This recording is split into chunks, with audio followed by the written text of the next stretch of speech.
오늘 우리에게 주신 하나님 말씀 요한계시록 21장 1절에서 7절까지의 말씀입니다.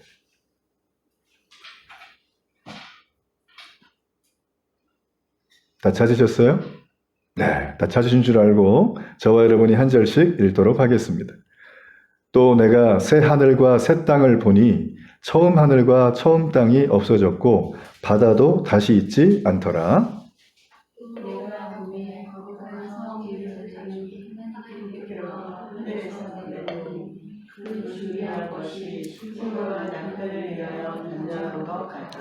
내가 들으니 보좌에서 큰 음성이 나서 이르되 보라 하나님의 장막이 사람들과 함께 있음에 하나님이 그들과 함께 계시리니 그들은 하나님의 백성이 되고 하나님은 친히 그들과 함께 계셔서 모든 눈물을 그 눈에서 닦아주시니 다시는 상관이 없고 애통하는 것이나 곡하는 것이나 아픈 것이 다시 있지 아니하리니 처음 것들이 다 지나갔으니라. 보좌에 앉으신 이가 이르시되 보라 내가 만물을 새롭게 하노라 하시고 또 이르시되 이 말은 신실하고 참되니 기록하라 하시고 또 내게 말씀하시되 이루었도다. 나는 알파와 오메가요 처음과 마지막이라. 내가 생명수 샘물을 목마른 자에게 값없이 주리니. 함께 읽습니다. 이기는 자는 이것들을 상속으로 받으리라. 나는 그의 하나님이 되고 그는 내 아들이 되리라. 아멘. 저는 이 생존을 넘어 인간답게를 무려 11번에 거쳐서 여러분과 함께 지금까지 말씀을 좀 나눴습니다. 참된 인생의 가치는 속도보다 방향이 훨씬 중요하고 참된 인생의 깊이는 성취가 아니라 의미다라고 하는 그런 주제를 가지고 나누었는데 이건 성경에서 나왔던 말씀이었던 거예요. 그러니까 수많은 사람들이 이 땅을 살아가면서 그날 일을 쳐내기 바쁜 인생을 살아간다. 저 역시도 그렇게 살았었다. 그러나 우리가 하나님을 만나게 된다면 쳐내는 정도가 아니라 쳐내면서 천국이 임합니다. 그래서 우리가 그런 마음을 가지고 오늘 이 마지막 메시지를 천국을 누리는 신앙 이런 제목으로 여러분과 함께 하나님의 말씀을 나누기를 원합니다. 오래전에 우리 한국교회를 굉장히 혼란에 빠뜨렸던 책이 한 권이 있습니다.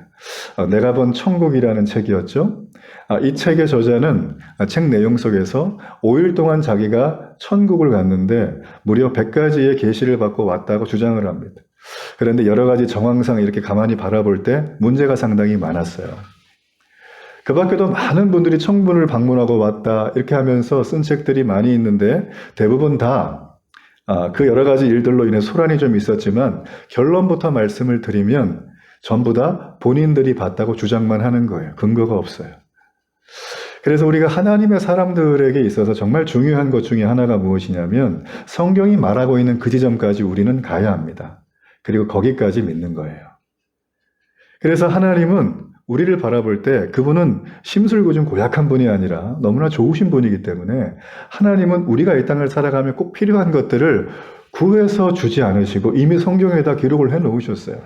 그래서 이 성경 말씀 속에는 우리가 성경 말씀에서 볼 수 있는 영적인 교훈뿐만 아니라 이 땅에 모든 피조되어 있는 것들의 원리, 그 모든 핵심적인 흐름까지도 하나님은 성경에 이미 다 기록을 해놓으셨다는 게 하나님의 말씀이에요.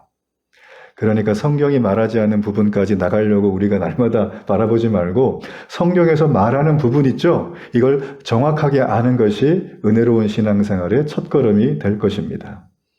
자, 우리 그런 마음으로 오늘 본문의 계시록 21장 1절의 말씀, 우리 새 하늘과 새 땅이라는 이 부분에 대해서 한번 살펴보겠습니다. 자, 우리 이 말씀을 함께 읽겠습니다.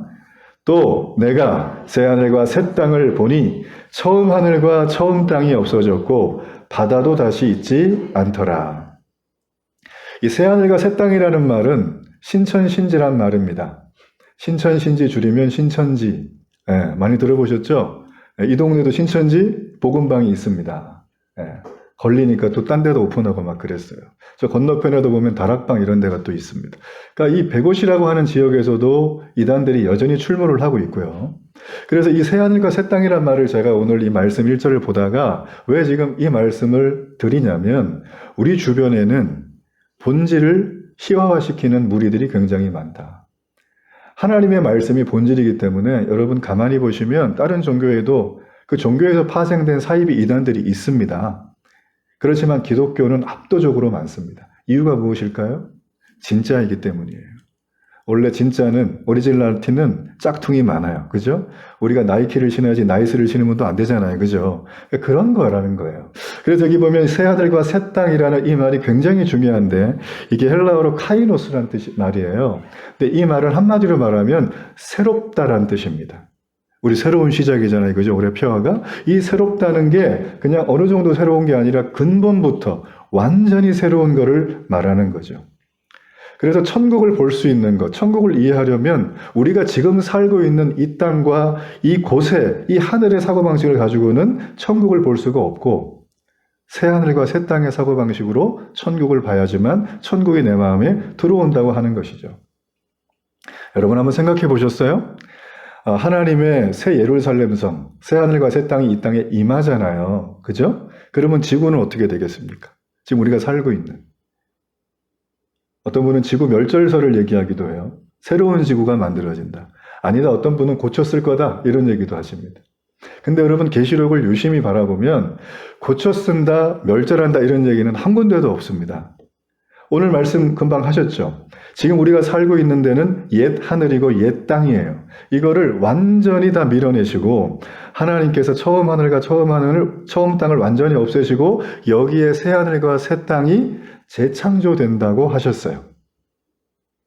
우리가 지금 읽고 있는 이 21장 그 앞에는 환란에 대한 얘기가 나옵니다. 나중에 한번 읽어보시면 너무 좋고 22장이 또 나오는데 여기에 보면 새 예루살렘 성이 사각형의 정입박형의 모양으로 약 2200km 가로 세로 높이가 이런 하나님의 새 예루살렘이 신부와 같이 단장해서 내려온다고 얘기를 하고 있어요.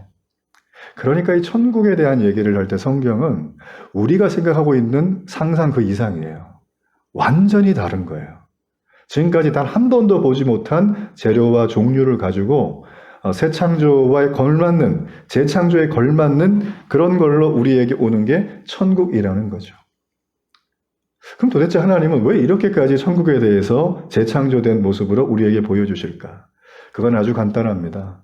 지금 우리가 살고 있는 이 세상은 이미 사탄에 의해서 더러워진 땅이에요. 죄가 있는 땅이죠. 하나님은 거룩하셔서 이 죄와 함께 할 수가 없습니다. 그래서 이 죄를 정리하셔야 돼요. 그래서 하나님이 심판하시고 완전히 없애신 다음에 새 역사의 천국이 시작된다고 오늘 21장 1절은 우리에게 선포하며 그 얘기를 해주고 있다는 거예요. 영어 성경에 보니까 passed away라는 이런 말이 있어요. 이 얘기는 뭐냐면 그냥 쑥 지나갔다라는 거거든요. 지금 우리가 보고 있는 이 초롱성 같은 세상이 언제 있었냐는 듯이 순식간에 지나갈 거란 뜻이에요. 이 세상이 굉장히 화려하지 않습니다. 이 세상은 돈을 추구하고요, 명예도 추구하고 인기, 권세 이런 것들이 다 추구하는데 이게 passed away라는 거예요. 순식간에 지나갈 거다. 그러니까 이 세상을 살며 그것 때문에 근심 걱정을 그만하라는 거예요. 집착하지 말라는 거예요, 하나님. 그리고 그 다음 말씀에 보면 끝에 어떻게 돼 있나요? 1절 끝에 바다도 다시 있지 않더라. 바다를 좋아하는 분들은 실망할 수도 있겠지만 저희 교회 옆에 바다가 있지만 여러분 이거는 이 요한계시록을 처음 받았던 당시의 초대교회 성도들의 입장에서 보면 아주 복음과 환희의 소식이에요. 왜냐하면 이 바다라고 하는 건 당시 고대인들은 무섭고 위험한 곳으로 바다를 봤어요. 바다에는 혼돈과 재앙이 있다. 바다는 무질서고 파멸이라 이런 상징으로 봤고요. 성경 역시 요한계시록에 보면 이 바다에 대해서 거기 바다에는 적 그리스도와 짐승이 나오는 것이고 거기에는 세상에 악이 가득하고 죽은 자들을 품고 있던 곳이 바다인데 성도들한테 오늘 요한이 편지를 쓴 거예요. 이제 바다가 없어질 거야. 이게 복음의 소식이에요. 우리의 힘으로 안 되던 그것을 오늘 요한은 이 편지에서 우리에게 보여주고 있다는 것입니다. 얼마나 축복이 됩니까? 계시록 21장 5절 말씀에 보면 맨 끝에 이런 말이 있어요. 이 말은 신실하고 참되니 기록하라 이렇게 되어져 있습니다. 이 말은 신실하고 참되니 기록하라. 그 앞에는 이런 얘기가 있어요. 내가 만물을 새롭게 하노라 이렇게 되어져 있습니다. 여러분 우리가 세상을 살아가면서 내 말 한번 믿어봐. 내 말을 믿으면 지금까지 다 괜찮아질 거야. 이런 얘기 많이 듣죠, 그죠? 우리가 그런 말을 늘상 듣고 삽니다. 그러니까 우리가 CF를 보다 물건도 사고 홈쇼핑 보다가 번호를 빡빡 누르는 거 아니겠어요? 우리가 그 사람들의 말을 듣다가 설득이 되면 우리가 하는 거예요. 그런데 여러분 우리가 어떻죠? 유통기한이 짧다. 믿고 들어가 봤는데 그렇게 뭐가 이렇게 좀 좋은 건 없더라. 이게 사실 우리가 인생을 살아가면서 겪는 거 아니겠습니까? 세상에서는 나를 믿으라는 말이 너무 많습니다. 그런데 우리는 그 말을 들을 때마다 한 귀로 듣고 한 귀로 흘려 보내야 되지만 하나님의 말씀은 그 한마디도 한 귀로 듣고 한 귀로 흘려서는 안 된다는 거예요. 이유는 간단합니다. 100%다 이루어질 것이기 때문에. 그래서 오늘 여기서 말씀해서 이 말은 진실하고 참되니까 반드시 기록하라는 것입니다. 내가 만물을 새롭게 할 것이다. 이 얘기는 새하늘과 새 땅은 반드시 온다라는 거예요. 그리고 이 말을 내 가슴에 새기라라는 것입니다. 여러분 성경에서 하나님이 마음을 새기라, 말씀을 신비에 새기라고 한 게 몇 개 없어요. 그 중에 하나가 바로 이겁니다. 반드시 새하늘과 새 땅은 온다라는 거예요. 계시록 21장 6절을 보십시오. 우리 자막을 보여주시고요. 거기에 보면 앞쪽에 이런 얘기가 있습니다. 또 내게 말씀하시되 이루었도다. 여러분 이루었도다 이 말에 되게 주목할 필요가 있는 게요. 이게 예수님께서 십자가에서 돌아가시기 전에 이 말씀하셨죠. 숨 넘어가기 전에. 다 이루었다. 한번 따라 하실래요? 다 이루었다. 다 이루었다. 여러분 다 이루었다의 뜻이 특별히 설명하지 않아도 느낌은 빡 오죠. 그죠? 아 뭔가 굉장히 좋다. 여러분 지금 요한이 쓰고 있는 이 이루었다는 얘기가 바로 그때 십자가에 돌아가시기 전에 예수님이 다 이루었다는 거예요. 그럼 무엇을 다 이루었다는 말인가? 우리의 구원을 다 이루신 거예요. 누구와 상관없이 우리의 의지와 우리의 신앙의 정도에 상관없이 그분은 다 이루어 주셨다는 것이죠. 예수님은 이 땅에 오셔서 흠없고 순전한 분이신데 죄가 없는 분이신데 우리의 죄 때문에 십자가에 돌아가셨습니다. 그러나 십자가에서 보혈을 흘리심을 통해서 우리의 모든 죄를 대속하시고 우리에게 구원의 하이웨이를 깔아놓고 가셨어요. 그러면서 그러셨어요. 내가 다시 올게. 그게 계시록의 메시지라는 거죠. 주님은 우리를 버려두고 간 것이 아니라 늘 보시면서 그 구원의 고속도로를 우리가 탈 수 있도록 하나님은 날마다 우리의 인생에 차선 변경을 주시는 거예요. 1차선 갔다가 2차선 갔다가 앞에 버스 있으면 또 추월했다가 이렇게 가는 거예요. 사고 났으면 서 있다가 힘들면 휴게소 들어갔다가 우리의 인생을 하나님은 날마다 그렇게 한다는 거죠. 제가 아까 보여드렸던 주보 1면에 그 구원의 과정의 순서 있잖아요. 그죠? 이 과정의 순서가 이렇게 쭉 보면 어떤 분들이 이런 말을 하더라고요. 너무 좋다. 와, 하나님 나 구원하는 거 맞구나. 그냥 나 말씀에 따라가면 되네. 이렇게 받아들이는 분들이 반면에 어떤 분들은 왜 이렇게 길어? 이게 과정이 너무 많은데 이런 분들도 계세요. 여러분 가만히 보십시오. 그분이든 이분이든 간에 이 구원의 과정 속에 있을 때 우리가 하나 봐야 될 건 우리가 이 차선이 있잖아요. 차선이 있는데 차선이 있기 때문에 우리가 원하는 목적지에 안전하게 갈 수 있는 거 아니겠어요? 사거리가 나오면 차선을 바뀌어서 좌회전 이렇게 할 수 있고 가다가 우회전 하려면 삼거리에서 우회전을 할 수 있고 근데 차선이 없으면 어떻게 되나요? 무법첨지가 되는 것입니다. 그러니까 차선은 우리를 구속하는 게 아니에요. 율법은 우리를 속량하는 게 아닙니다. 신앙에 여러 가지 어떻게 보면 틀이 있는데 그 틀이 우리를 얽어매는 게 아니라 오히려 그 틀이 우리를 자유롭고 안전하게 하는 것입니다. 주님은 오늘 그 말씀을 우리에게 해 주시고 계시는 거죠. 이제 주님은 천국의 고속도로를 여신 다음에 이 길을 모든 사람에게 오픈하셨어요. 그리고 말씀하시는 거예요. 너희가 나를 믿으면, 너희가 나의 말을 들으면, 너희가 나의 말에 반응을 하면 주님은 말씀하셨어요. 천국 가는 길로 온전히 이끌어 갈 것이라고 말씀하셨어요. 그래서 이 십자가에서 시작하신 이 주님의 구원의 역사는 이제 주님이 다시 오실 때 완전히 완성되는 그곳이 있습니다. 그게 바로 천국이에요. 그러니까 우리는 구원의 완성은 천국 가서 이룬다는 것이죠. 주님 오늘 이 말씀 속에서 내가 알파와 오메가니까 내가 처음이고 마지막이거든. 내가 한 말은 내가 반드시 지킬 거야. 너희 그러니까 걱정하지 말라고 주님은 우리에게 말씀하시는 겁니다. 이 새하늘과 새 땅에 이 놀라운 메시지가 여러분의 삶에 있기를 간절히 바랍니다. 우리 두 번째로 계시록 21장 3절의 말씀을 좀 보겠습니다. 계시록 21장 3절 우리 함께 이 말씀을 읽도록 하겠습니다. 내가 들으니 보좌에서 큰 음성이 나서 이르되 보라 하나님의 장막이 사람들과 함께 있음에 하나님이 그들과 함께 계시리니 그들은 하나님의 백성이 되고 하나님은 친히 그들과 함께 계셔서 가만히 보면 여기 하나님의 장막이라는 말이 나옵니다. 이 하나님의 장막은 하나님이 구약시대의 성막을 말하는 거예요. 이 하나님의 장막은 하나님의 사람들이 있는 곳인데 구약에도 그런 곳이 바로 성막이었어요. 여러분 생각을 한번 쫙 해보시면 구약에 보면 이 성막이 지어졌던 출애굽의 내용들이 있고요. 또 이 성막에 들어가서 하나님을 만났을 때 제사의 법도들이 나와 있는 모세오경의 책의 내용들이 있습니다. 이 성막 안에는 하나님의 말씀을 상징하는 언약궤라는 것이 있었습니다. 이 언약궤가 있는 게 바로 성막이었어요.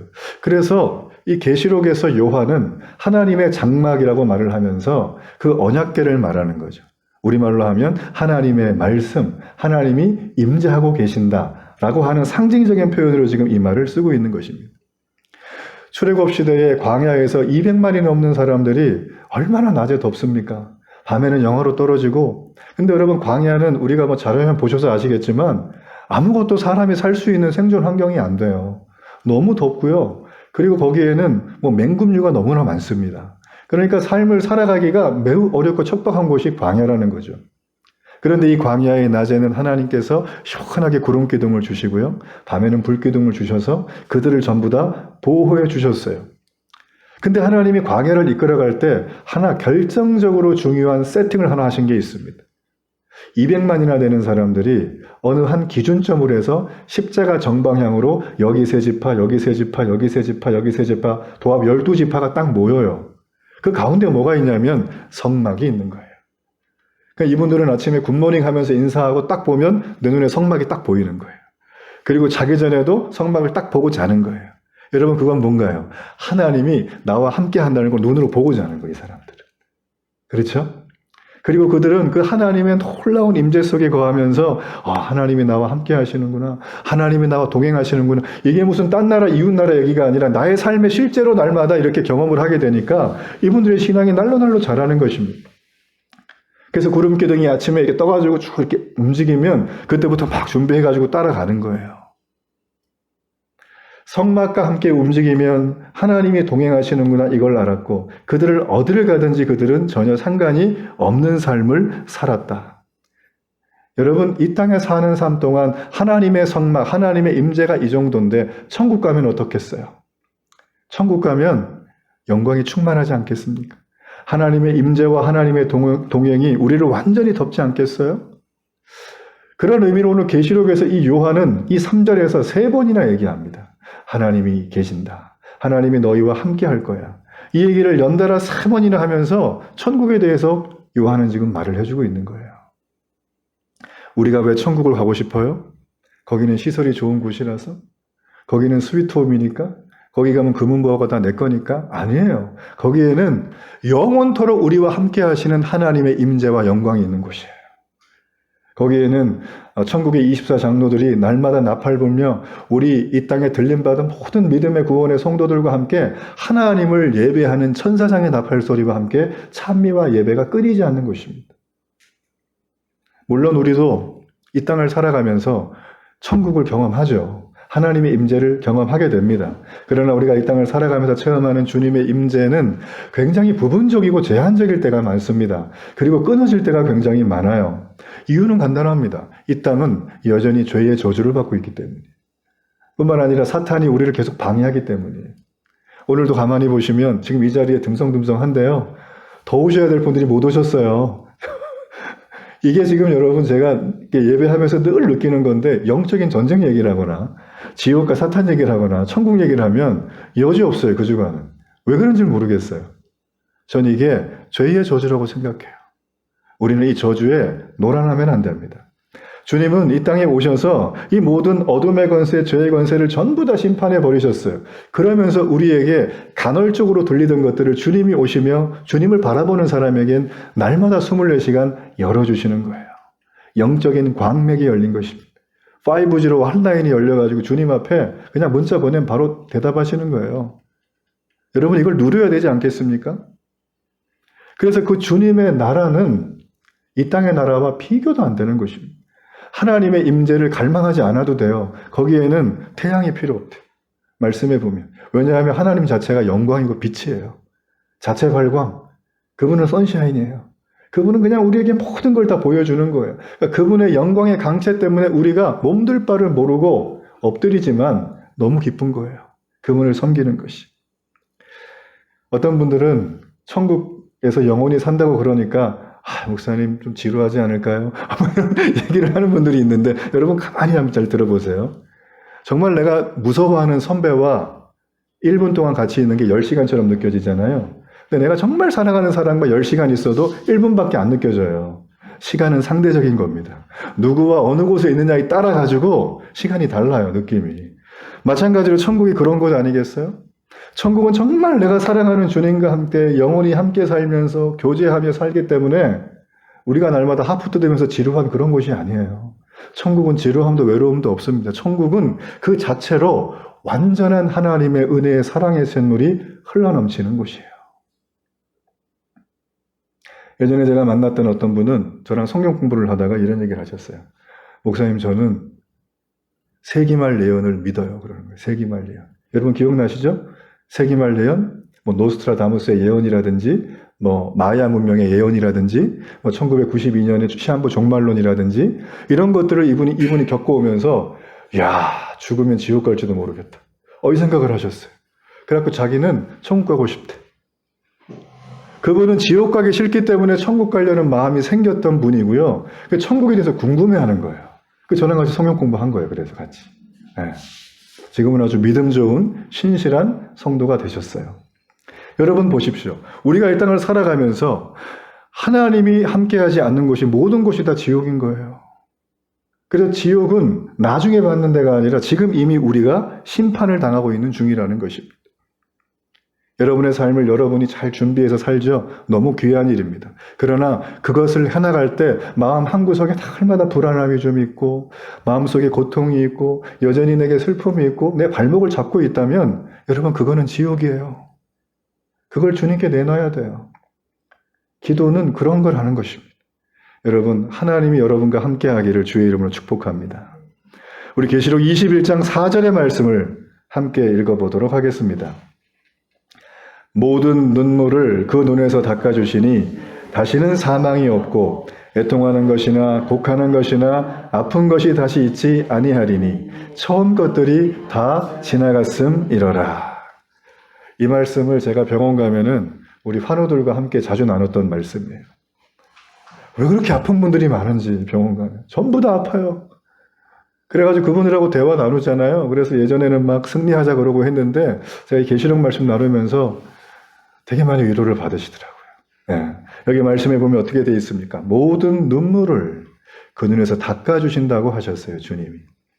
자, 여기서 말하는 이 모든 눈물은 여기 금방 나와 있죠? 사망, 애통, 곡하는 것, 아픈 것을 다 포함해요. 아픔, 고통, 죽음, 이것으로부터 닦아주신다, 해방시켜주신다라는 거예요. 이게 주님의 약속이라는 것입니다. 이 눈물의 모든 원인이 되는 사망과 질병을 뿌리채 뽑아주시겠다는 게 이 말씀의 핵심이라는 거죠. 아니, 요한이 갑자기 이제 거의 요한계시록 마무리하면서 왜 굳이 뜬금없이 이 얘기를 길게 기록을 했을까? 우리는 궁금합니다. 우리가 그걸 알려면 요한복음이 당시에 쓰여졌던 2000년 전의 역사적 상황을 조금 알아볼 필요가 있습니다. 여러분 2000년 전에 이 요한계시록이 쓰여질 당시에는 기독교가 당시에 대제국이었던 로마의 식민 지배를 받고 있었고 엄청난 핍박과 박해를 받고 있었던 때예요. 우리가 여러분 이건 일반 역사를 봐도 당시 기독교인들이 소수였는데 로마는 이 기독교인들을 핍박하는데 제일 먼저 앞장섰던 그런 나라였습니다. 그래서 당시에 수많은 교회 교인들이 이 핍박과 환난과 고통 때문에 목숨을 잃고 넘어지게 되었죠. 로마는 당시의 왕이었던 카이사르를 황제 숭배, 이 사람은 신이다, 가시라고 하나님이라고 부르면서 황제 숭배를 전 로마에 다 강조를 했습니다. 당시에는 다신교 사회였기 때문에 다른 어떤 종교들은 신 하나 추가하는 거 큰 문제가 안 됐어요. 근데 기독교는 얼마 되지 않은 수십 년밖에 안 된 그리스도의 복음을 믿는 기독교는 유일신 하나님을 믿는 종교였어요. 유대교랑 달라요. 나는 오직 여호와 하나님을 믿겠다. 그들은 이 신앙을 절대 굽히지 않았어요. 그러니까 로마가 볼 때 이거는 로마의 질서와 규율을 무너뜨리는 행위다 라고 판단을 하고 핍박이 대대적으로 들어갔던 것입니다. 그래서 AD 63년인가요? 로마의 대화재가 일어났을 때 네로는 그 화재를 기독교인들이 일으켰다고 거짓말로 얘기를 해요. 엄청난 기독교인들이 그때 잡혀서 순교합니다. 그때 당시 역사의 기록을 보면 너무 비참해요. 아마 사도 바울과 사도 베드로도 그때 핍박을 받을 때 잡혀서 순교하지 않았을까? 저희는 그렇게 추측을 해주고 있어요. 지금 이 요한계시록에 쓰여지고 있는 사도 요한은 AD 90년이 한참 지났을 때, 그의 나이가 90세가 넘고 완전히 노인이 되었을 때 썼던 얘기거든요. 이 사도 요한이 굳이 지금 여기다 이 얘기를 쓰는 이유는 로마의 엄청난 핍박을 지금 예수 믿는 사람들이 전부 다 경험을 하고 있는 거예요. 황제 숭배를 거부하면 상업조합에 들어갈 수가 없습니다. 그러면 직업을 가질 수 없어요.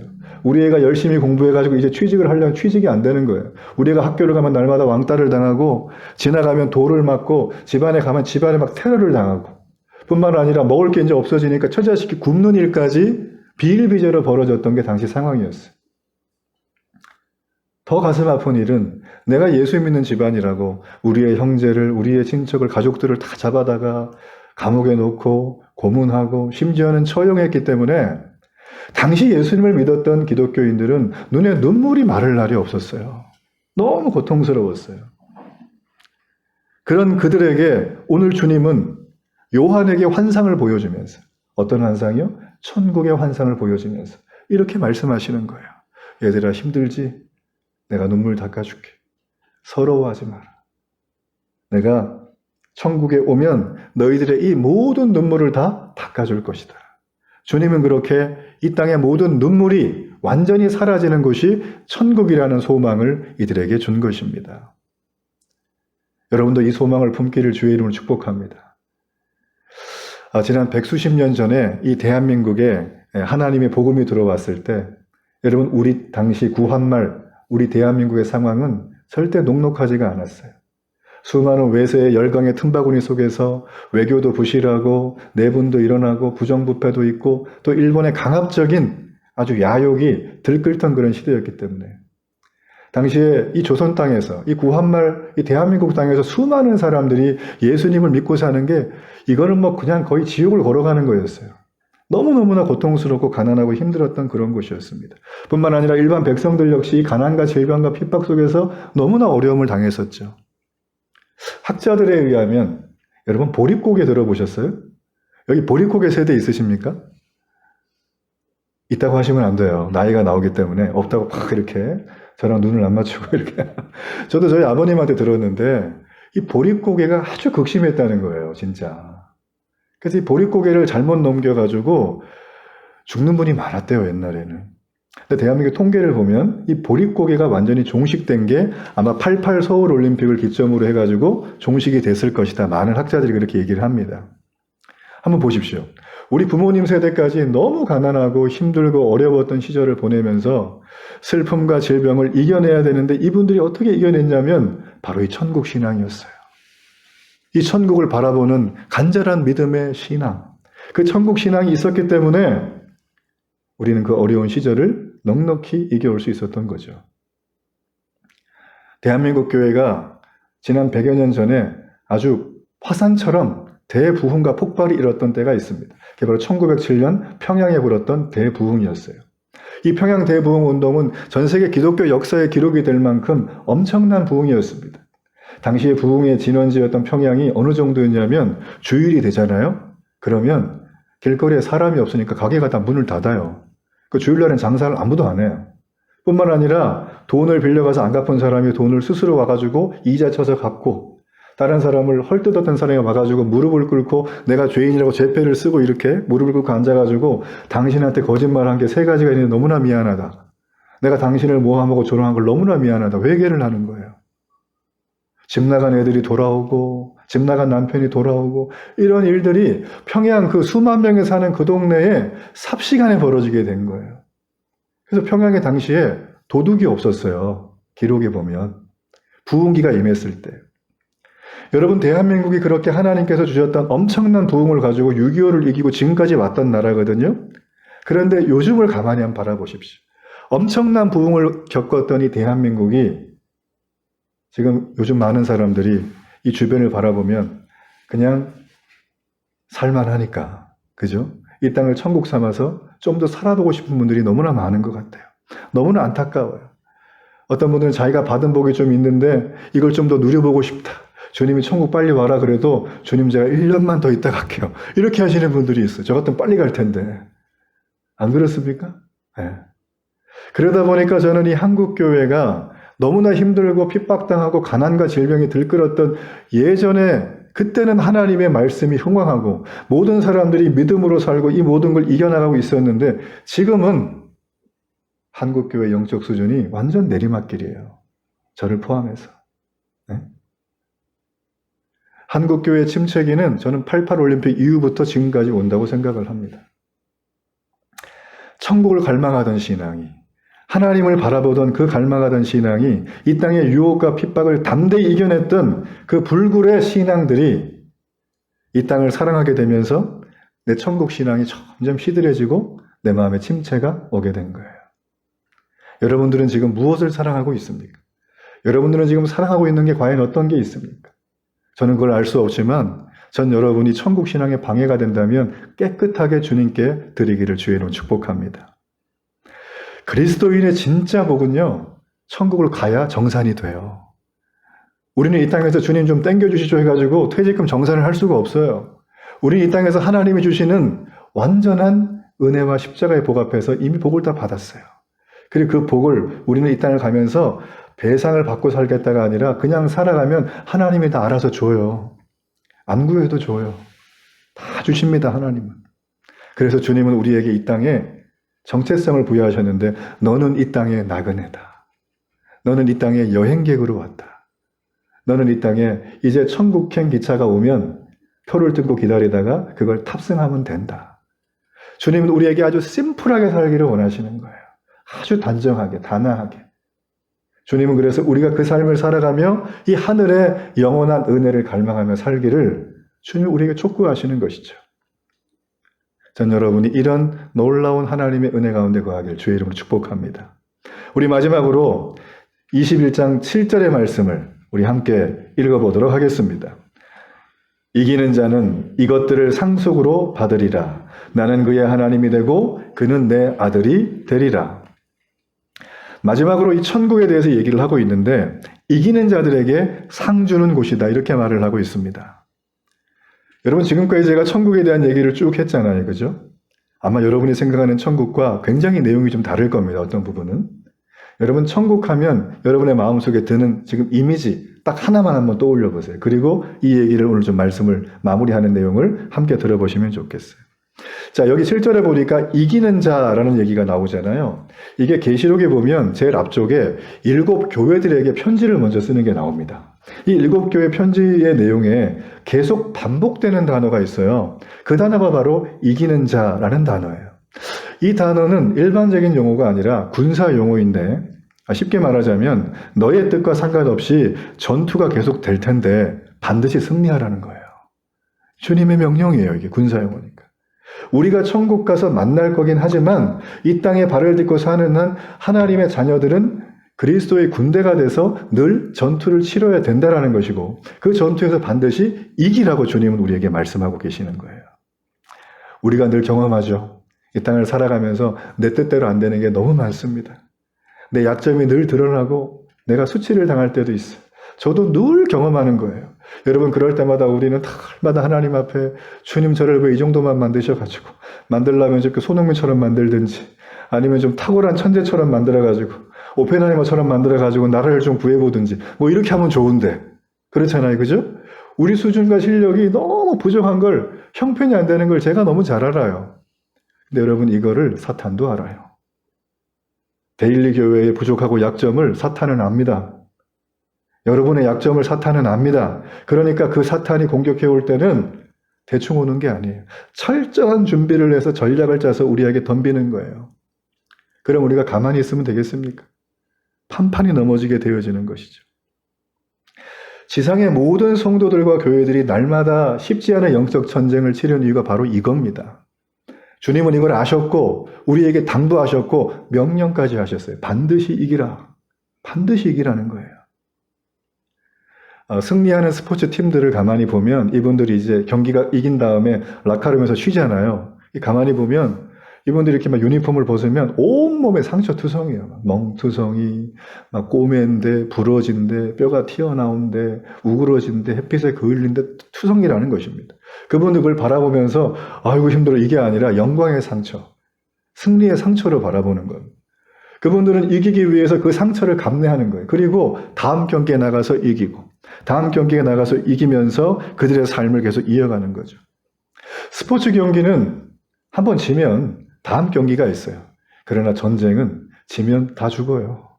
나도 죽고, 내 전우도 죽고, 우리 교회도 죽는 겁니다. 영적 전쟁은, 우리의 삶의 전쟁은 지면 안 돼요. 그래서 반드시 이겨야 되는 것입니다. 하나님께서 우리에게 그렇게 이기라고 말씀을 하시며 지금 우리에게 말하는 거예요. 네가 정신 차려야 된다. 네가 정신 차려야 된다.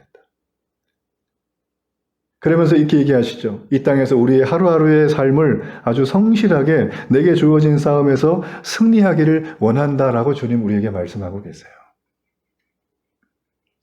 미국의 헨리 모리슨 선교사 부부가 40년 동안 아프리카 선교를 마치고 자기의 고향인 미국 뉴욕에 배를 타고 막 들어오기 직전이었습니다.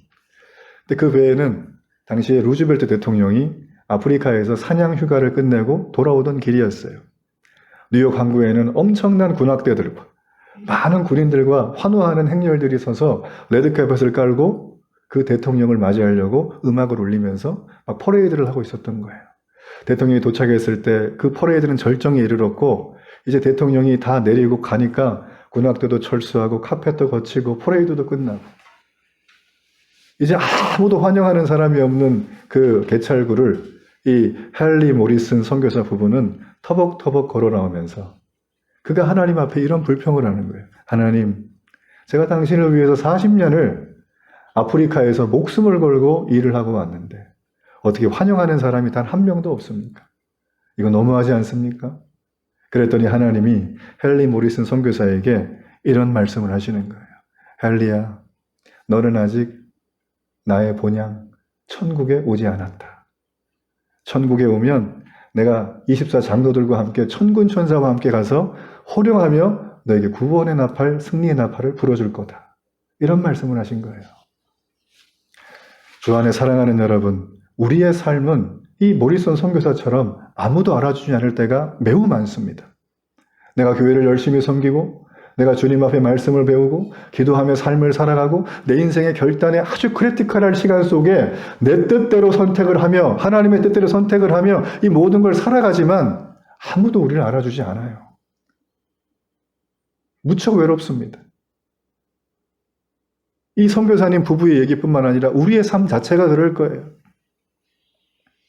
지난 코로나 기간 동안에 외로움이라고 하는 단어 검색어가 폭발적으로 늘어난 걸 여러분 아십니까? 전 세계에서. 그리고 외로움에 관련되어 있는 연관 검색어와 진통제들이 수없이 많이 팔렸어요. 사람들은 이 외로움을 견딜 수가 없어요. 그러나 주님은 아직 너희들은 내가 붙들고 있다. 이 말씀을 우리에게 해주시는 거죠. 오늘 여기 말씀해 보니까 이기는 자는 이것들을 상속으로 받으리라 이렇게 되어져 있어요. 이기는 자는 이것들을 상속받는다는 얘기는 하늘의 상급을 주겠다는 말씀이에요. 우리가 구원에도 가만히 보면 자기 자신만 그냥 간신히 이렇게 턱걸이로 구원받는 조금 부끄러운 구원이 있는가 하면 어떤 분들은 하나님의 부르심 앞에 자신의 재능도 자신의 꿈도 자신의 비전을 전부 들여서 수많은 영혼들을 주님을 만나게 하고 이 땅을 살아가며 수많은 선한 영향력을 끼치면서 살아갔던 영광스러운 구원을 받은 분들도 있습니다. 여러분은 이 부끄러운 구원과 영광스러운 구원 속에 구원 받으려면 어느 쪽 받으시겠어요? 말하나 말하죠. 이왕 받는 거 두 번째 받아야 되지 않겠습니까? 그래서 어떤 분들은 그래요. 구원 받았으니까 천국 가겠지 뭐 그러면서 천국은 그냥 게으르고 할 일 없는 사람들이 그냥 놀러 가는 곳으로 생각하는 분들도 계세요. 여러분 절대 그렇지 않습니다. 오늘 여기 7절 말씀에는 이기는 자라고 하는 이 경기 용어, 전투 용어가 쓰여 있는데 이 이기는 자는 천국에 들어가는 사람의 자격 내용을 말하는 것입니다. 여러분 천국에 들어간 사람 누굴까요? 치열하게 전쟁 가운데 치르고 부지런히 땀을 흘리며 살면서 믿음의 과정인 이 경주를 완주한 하나님의 자녀들이 모여있는 것이 바로 천국이에요. 여기는 온몸에 영적인 흔적이 있는 사람들, 상처가 있는 사람들, 믿음의 완주를 하기 위해서 그의 삶 전체를 드린 사람이었던 겁니다. 바로 이 헨리 모리슨 선교사와 같이. 자, 그렇다면 마지막으로 이 이기는 자가 되는 길은 과연 무엇인가? 여러분, 이 말씀이 요한일서 5장 4절로 5절에 기록이 되어져 있습니다. 자, 우리 이 말씀을 함께 읽겠습니다. 무릇 하나님께로부터 난 자마다 세상을 이기느니라. 세상을 이기는 승리는 이것이니 우리의 믿음이니라. 예수께서 하나님의 아들이심을 믿는 자가 아니면 세상을 이기는 자가 누구냐? 이 말씀을 한마디로 정리하면 이기는 자가 되는 길은 내 노력으로 되는 게 아니라는 거예요. 말씀에 처음 보면 어떻게 되어 있습니까? 무릇 하나님께로부터 난 자가 세상을 이긴다. 이 얘기는 하나님의 선택을 받은 자, 하나님의 구원이 임한 자들이 세상을 이긴다는 거예요. 내가 아무리 노력해도 세상 못 이깁니다. 마귀는 우리의 약점을 파고들거든요. 내가 감당할 수 없어요. 그러나 하나님의 자녀들은 세상을 이길 때 세상의 방법으로 이기는 게 아니라 믿음으로 이겨내는 방법을 알게 되는 거예요. 하나님의 구원을 받은 자녀들은 하나님의 영이 임하면, 하나님의 영이 내게 임하면 그분이 능력을 주어요. 지혜를 줍니다. 그래서 하나님의 영과 하나님의 지혜를 가지고 우리가 이 땅을 살아갈 때 날마다 밀어닥치는 영적인 전쟁들이 오잖아요. 그럼 우리는 간단해요. 주님과 날마다 친밀하게 교제하며 그분과 친하게 지내면서 그분의 능력을 선포하고 사용하면 되는 거예요. 예수의 이름으로 물러가라. 예수의 이름으로 병이 낫고, 예수의 이름으로 내 안에 말씀이 깨달아지고, 예수의 이름으로 내 속에 하나님이 주시는 비전이 세워지는 거예요. 그러니까 내 안에서 짜내려고 하지 마십시오. 내 삶을. 내 안에서 짜내면 그냥 하루하루 생존에 급급한 거예요, 그거는. 해도 마음의 기쁨이 별로 없어요. 그러나 하나님이 주신 걸로 내 안에 충만하면, 하나님의 임재가 흘러넘치는 삶을 살아가면, 내 삶이 오버플로잉이 되면 내가 가는 곳마다 그냥 은혜가 쫙 이렇게 흐르는 거예요. 예전에 제가 어떤 한 40년 동안 목회를 정말 잘하신 은퇴하신 목사님의 글을 봤는데 그 목사님이 이 얘기를 하나 하셨어요. 교회에서 직분을 세울 때, 뭐 집사님, 장로님 다 있잖아요, 그죠? 뭐 무슨 위원장 세울 때 이거 하나만 명심하라는 거예요. 그래서 뭔가 하고서 제가 눈을 이만하게 뜨고 20대 때인데 책을 봤는데 그 책에 이 글이 있었어요. 그분이 가는 곳마다 사람들이 죽어 자빠지는가 살아나는가를 보라는 거예요. 그때는 제가 그게 무슨 소리인지 몰랐어요. 아니 뭐 살아나기도 하고 죽기도 하겠지 그랬는데 죽으면 안 되는 거예요. 장로님인데 죽으면 되겠어요? 장로님 가면 막 10명 모이던 목장 막 소그룹이 다 깨져가지고 아무도 안 나와. 그러면 안 되는 거죠. 그렇죠, 그죠? 여러분 보십시오. 우리의 삶 속의 믿음은 내가 구원받기 위해서 있는 믿음이 아니라 하나님이 허락하신 이 놀라운 구원과 천국의 삶을 받아들이는 것입니다. 그러니까 믿음은 과정과 통로인 거예요. 그 통로를 통해서 하나님을 만났다면 이제 10년 후에 오세요가 아니라 날마다 주님을 만나는 거예요. 날마다 주님을 만나며 천국 가운데 누리는 인생을 살아가는 것이 오늘 주님이 우리에게 당부하고 권면하고 명령하는 내용이라는 것이죠. 전 여러분들이 하나님이 부르셔서 천국 앞에 갔을 때 하늘아버지의 이런 음성을 들으면 정말 좋겠어요. 이 땅에서 너무 수고했다. 사랑하는 내 딸아, 사랑하는 내 아들아, 어서 나와 함께 집에 가자. 그 제 기도 제목이기도 합니다. 전 여러분들이 이런 하늘아버지의 음성을 듣기를 간절히 바랍니다. 생존을 넘어 인간답게 사는 방식은 아주 간단합니다. 그 주님과 친하게 지내며 이 천국을 누리는 신앙, 그 신앙을 가는 곳마다 보여주며 나타내며 사는 여러분 되길 주의 이름으로 축복합니다.